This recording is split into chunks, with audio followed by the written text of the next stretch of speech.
sebelah kiri lebih dipendekin. Sebelah kiri lebih dipendekin, ini masukin di sini Pak ya. Ihram merupakan pakaian wajib dan sebagai tanda kaum muslimin yang hendak melaksanakan ibadah haji maupun umroh harus memakainya.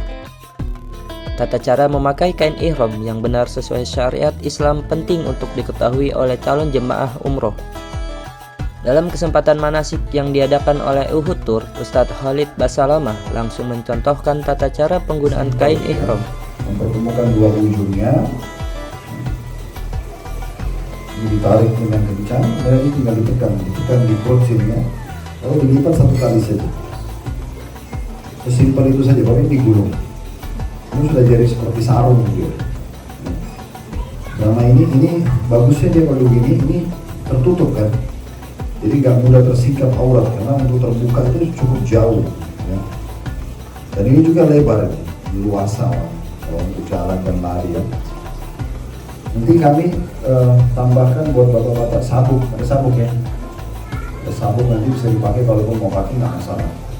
Untuk bagian atasnya, kalau awal kita berangkat dari hotel Madinah ditutup aja semuanya, ya. Utuh. Kalau saya biasanya yang sebelah kiri lebih dipendekin, sebelah kiri lebih dipendekin, ini masukin di sini Pak ya. Setelah dia jadi seperti ini, baru yang kanan diputar ke belakang, ya. Nanti dicantolin di belakangnya ini. Ini jadi kayak baju dia. Nah, jadi yang pendeknya dicantolin di perut, yang panjangnya diputar ke belakang. Tapi kalau misalnya Bapak lihat ada cuplikan di medsos yang lebih simpel, nggak apa-apa diikutin. Ini cuman bukan satu keharusan gitu ya. Nah nanti kalau ini kita pakai seperti ini terus dalam kondisi kita jalan dari Madinah di kereta, di bus, sampai kita sholat pun nanti kan kita masuk ke Masjid Haram pertama tiba di Mekah, saya akan imami duhur asar. Jadi kita masuk Masjid Haram, saya akan imami Bapak Ibu untuk sholat bersama-sama.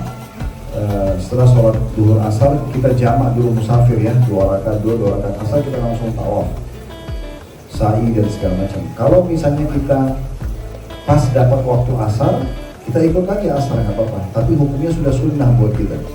Kita ikut berjamaah sama imam di sana. Tapi kita sudah sholat duhur asar sebelumnya, ya. Nah kalau lagi tawaf, kalau semua kegiatan ditutup seperti ini kecuali tawaf. Tawaf tadi kan ada tiba itu diputar di bawah ketiak sini, ya. Terus ditaruh di sini. Ya. Ini boleh dibuat bisa dicantol saja, atau kalau mau pakai peniti juga nggak apa-apa. Kalau saya biasanya saya cuma cantol begini saja, ya. Ini sudah cukup. Tapi kalau misalnya mau dipenitiin juga nggak apa-apa ya di sini. Tapi peniti itu cuma satu ya, cuma hanya untuk nahan. Atau misalnya ada juga saya lihat beberapa jemaah dipasangin kancing sama dia. Nah kalau dipasangin kancing satu aja, jangan banyak-banyak, karena ulama sudah berikan fatwa kalau kancingnya banyak itu jadi kayak baju nanti, itu jadi kayak kesannya dia kayak terjahit, jadi jangan cuma satu saja. Tapi ini sudah cukup. Ini selama kita tawaf 7 kali. Kalau mau sholat di belakang makam Ibrahim, dibuka lagi dia, harus dipakai lagi, tutup lagi kembali. Ya. Ini diputar ke belakang sini, kita pakai sholat. Ya. Kita ada cara pakai ihram. Dalam praktiknya, tata cara memakai kain ihram berbeda antara laki-laki maupun perempuan. Perbedaan tersebut terletak pada aurat yang harus ditutup. Saat berihram juga terdapat larangan-larangan yang tidak boleh dilakukan bagi para jemaah. Assalamualaikum warahmatullahi wabarakatuh. Alhamdulillah wassalatu wassalamu ala Rasulillah. Hal yang perlu diperhatikan bagi semua jemaah umrah adalah niat dengan ihram. Itu kalau disatukan, niatnya nanti melalui miqat, tempat niat yang sudah ditentukan oleh Nabi Muhammad SAW. Seperti kalau penduduk Madinah itu dari Bir Ali atau Bir Khulaifah. Kalau kita dari Indonesia menuju ke Madinah, maka lewat situ miqatnya.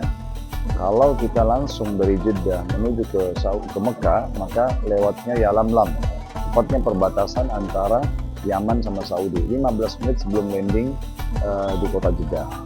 Kemudian yang kedua adalah masuk dalam negeri ini juga ihram. Laki-laki menggunakan 2 lembar kain ihram, yang tentu semua travel sudah membagikan itu tanpa berjahit atau disulam tepatnya. Kemudian tidak boleh pakai baju berjahit, tidak boleh pakai baju kaos, celana dalam, kaos kaki, topi, surban, kalau laki-laki. Kalau perempuan menggunakan semuanya lengkap, kecuali wajah dan telapak tangan yang dibuka. Kalau kaos kaki pun dikenakan. Dan yang kedua adalah tawaf. Kita keliling Ka'bah dimulai dengan Hajar Aswad dan kita jadikan Ka'bah sebelah kiri kita dengan memberikan isyarat tangan Allahu Akbar, kemudian tawaf. Setiap tiba di titik Hajar Aswad berarti 1 kali putaran. Kita putarnya 7 kali. Setelah itu sholat sunnah di belakang makam Ibrahim 2 rakaat. Rakaat pertama membaca Al-Fatihah sama Al-Kafirun atau Qul ya ayyuhal kafirun. Rakaat kedua baca Al-Fatihah sama Al-Ikhlas atau Qul huwallahu ahad.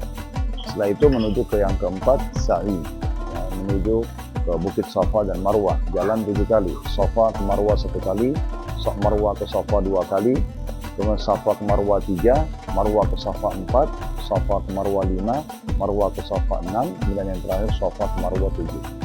Setelah itu kita lanjutkan dengan yang terakhir tahallul, yang keempat tahallul mencukur rambut. Nah, ini kalau laki-laki lebih afdal gundul seluruh kepala, dan kalaupun tidak maka bisa pindah ke yang kedua yaitu qasr. Qasr itu memangkas rambut dari seluruh penjuru kepala. Bagi perempuan boleh mengambil ruas jari, ya, ukuran ruas jari dengan menyatukan 2 sudut rambutnya kiri kanan, kemudian dipotong bagian bawahnya. Setelah itu insya Allah rangkaian umrah selesai. Assalamualaikum warahmatullahi wabarakatuh. Uhud Tour mengadakan manasik untuk para jemaahnya sebagai bekal untuk beribadah di Tanah Suci. Selama di sana pun jemaah Uhud Tour akan selalu didampingi oleh pembimbing.